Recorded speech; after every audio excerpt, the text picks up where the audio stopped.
we do another top 10 countdown? Oh, do we have to do it right now? Hi everyone, welcome back to the channel. My name is Scott and I'm your host today, and every other day as I bring you news and reviews in the world of horror and a dash of true crime as well. Today I'm bringing you my top 10 horror movies of 2025 because despite what many people will say online, 2025 was actually a good year for horror, and it was very difficult to compile this list and get it right because there were so many that I wanted to include that I couldn't. But I'm going to give you my top 10. Remember, lists are subjective, and if your list is different to mine, that's absolutely fine. Get in the comments and tell me what movies you think I should have had on my list. I may not have seen them. Also, tell me what movies I've put in my list that you don't think should be there, because it's really interesting to see how everyone's opinions are different. Also, if you do like horror movies and you like true crime, make sure you subscribe, because there's going to be a lot on this channel that you're really going to enjoy. Let's not mess around any further, shall we? Number 10. Let's go! In at number 10 is Predator Badlands. This is a movie that got a little bit of backlash for being a Disney-fied Predator movie. And while there are elements of that I understand, at its core, this is still a Predator movie. It is still brutally violent. It's still super aggressive. But they added a new dimension. Yes, they gave the Predator emotions and feelings. He's a young Predator finding his way in a world on his first hunt with the assistance of a Weyland-Yutani synthetic, which is awesome because that opens the door to Alien vs Predator. I think this movie is a huge success. It was incredibly entertaining. It's number 10 on my list because it sways way more towards action than it does to horror, but I really enjoyed this one and I think you will too. I could help you. Number 9. And I'm so excited. The Ugly Stepsister. This is a movie that dipped under the radar for a lot of people, and it is a retelling of Cinderella, but a very dark retelling of Cinderella. It is packed with body horror and moments that genuinely make you wince back at the screen and cringe because what you're watching is so vilely disgusting. But it is awesome. They've done such a good job with such a small budget, and for all the people who haven't seen this, go and add this to your watch list today. Number 8. It gets a little bit more intense. In at number 8 is The Black Phone 2, showing us that Freddy Krueger really isn't dead, he's just changed his form into the Grabber. I really enjoyed this movie. This is such a homage to A Nightmare on Elm Street in tone, in delivery, in pretty much everything. I would say if you love A Nightmare on Elm Street, you are gonna love this. Ethan Hawke is outstanding as the Grabber. This is dark, it's brutal, it's supernatural. It is one of the top movies of the year. Hello, Finny. Number 7. Keep it going, y'all. Keep it going. In at number 7 is The Long Walk, an adaptation of a short story by Stephen King that never thought it would keep my attention. I never thought a movie about some guys walking to win a prize would be that interesting. But oh my God, it was. The depth of emotion that they managed to pull into this story that effectively is just people walking down a road is phenomenal. There are some incredible performances in here across the board. A awesome, I wouldn't even call it a cameo, but an awesome appearance by Mark Hamill as well, showing that he's not just Luke Skywalker. He can play a really dark, nasty arsehole too. This movie is absolutely incredible, and I definitely wouldn't survive The Long Walk. Would you? Who's ready to win? Number 6. Keep it going for me, everybody. Number 6 is an Australian horror called Dangerous Animals. This is the best shark/serial killer movie I have ever seen. The concept of a serial killer who's taking his victims out to sea, holding them captive, and then effectively filming them while he feeds them to the shark is truly terrifying. This is an absolute delight of a horror movie.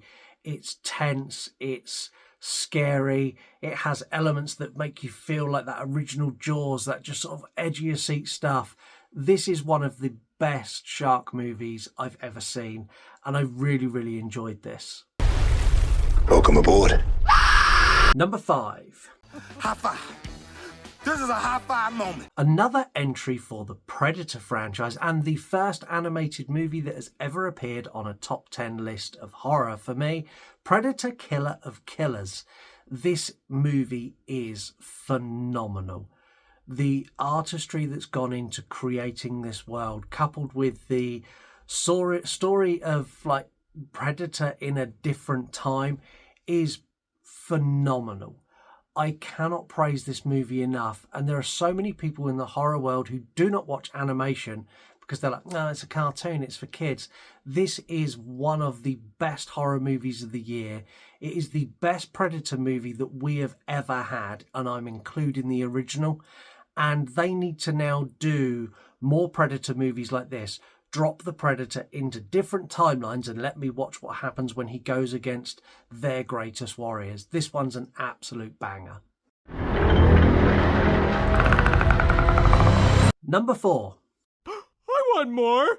I just don't want to do anything to earn it. A movie that didn't even go to the cinema. Well, it did, but for a very limited run. Guillermo del Toro's Frankenstein.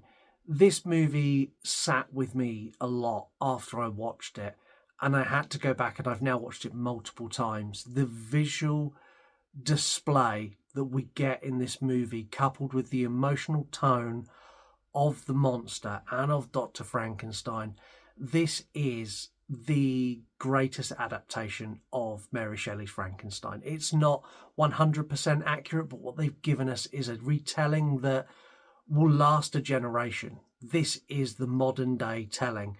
When I grew up, we had Mary Shelley's Frankenstein with Robert De Niro. Guillermo del Toro's is that for this generation, and honest to God, it is one of the most awe-inspiringly beautiful movies I have ever seen. It's heartfelt. It's just such a good movie. You have to go and see it. Now, run. Number 3. Isn't it wonderful? A movie that I'm sure when you heard me review it on the show, you thought would appear probably number 1, but it's not gonna. It's number 3. It's high on the list, and that is Bring Her Back, the follow-up to Talk to Me.